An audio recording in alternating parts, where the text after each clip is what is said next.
என் கிறிஸ்தவ ஜனங்களுக்கு அன்பின் வாழ்த்துக்கள். இப்பொழுதும் ஜான் ஜெபராஜை குறித்து சமீபத்தில் செய்தி வந்துக்கிட்டு இருக்கு. அதான் நீங்கள் ஸ்க்ரீனில் பார்க்கிங்க.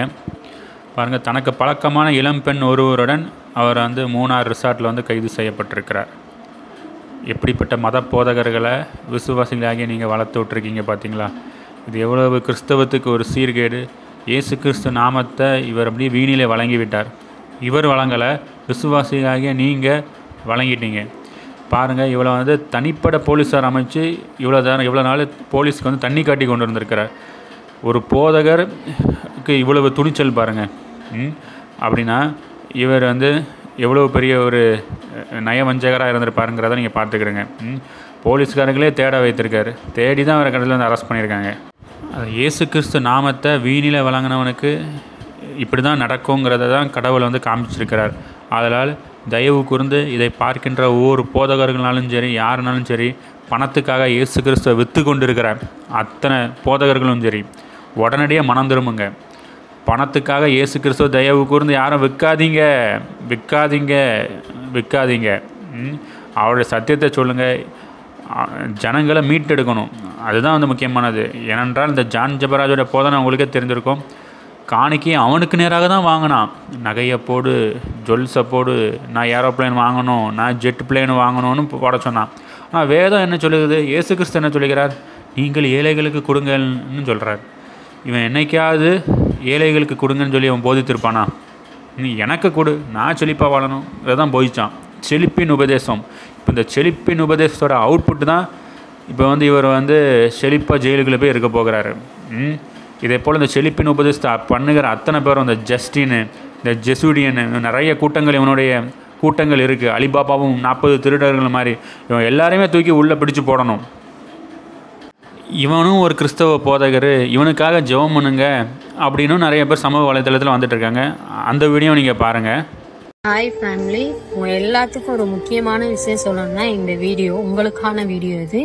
ஸோ தயவு செய்து சொல்கிறேன், ஜேஜே பற்றி வர எல்லா நியூஸுமே ஃபேக். எல்லாரும் சேர்ந்து பிளான் பண்ணி போட்ட ஒரு சதி திட்டம். ஸோ யாருமே இதை நம்ப வேண்டாம். கண்டிப்பாக என்ன நடந்துச்சு அப்படின்றது கூடிய சீக்கிரத்தில் வெளியில் வரும். இது எல்லாருமே சேர்ந்து செஞ்ச வேலை தான். ஸோ யாரும் இதை நம்பாதீங்க. ஆக்சுவலாக இன்னைக்கு மார்னிங் ஒரு வீடியோ பார்த்தேன். இந்த பொம்பளை பேசுகிறத கேட்டிருப்பீங்க. இந்த பொம்பளை பின்னாடி அவன் புருஷன் ஏன் ஒளிந்து நின்றுட்டுருக்கான்? புருஷனை பேச விடுறதே கிடையாது. பொம்பளைக்கு முன்னாடி பேசுகிறது. இதுதான் சமூக சீர்கேட்டுக்கும் காரணம். பெண்கள் சபைகள் பேசாதிருக்க கிடையாது. ஆனால் இங்கே புருஷன் பின்னாடி நிற்கான், பெண்கள் பேசி கொண்டு இருக்கிறார்கள்.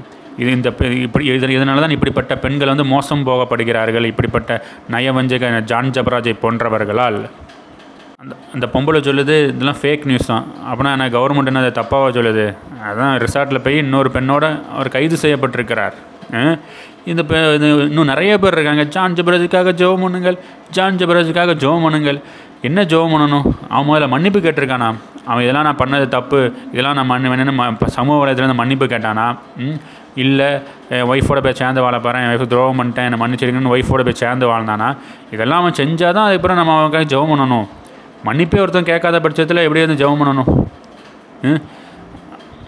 பாருங்கள், மதுரையிலேருந்து தென்காசி வரை 70 CCTV கேமராக்கள் ஆய்வு செய்து தொடர்ந்த போலீஸார் ஒரு தீவிரவாதியை பிடிக்கிற மாதிரி இப்போ ஒரு போதகர்களை பிடிக்காங்க பாருங்கள்.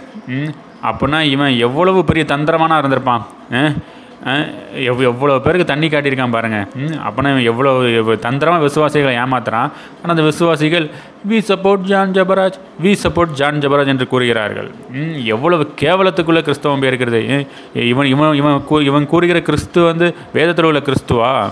வேதத்தில் உள்ள கிறிஸ்து ஏழைகளுக்கு கொடுக்க சொன்னார். இவன் என்ன சொன்னான்? எனக்கு கூட நான் ஏரோப்ளேன் வாங்கணும்னு சொன்னான். வேதத்தில் இருக்கிற கிறிஸ்து பரிசுத்தமாக வாழுங்கன்னு சொன்னார்.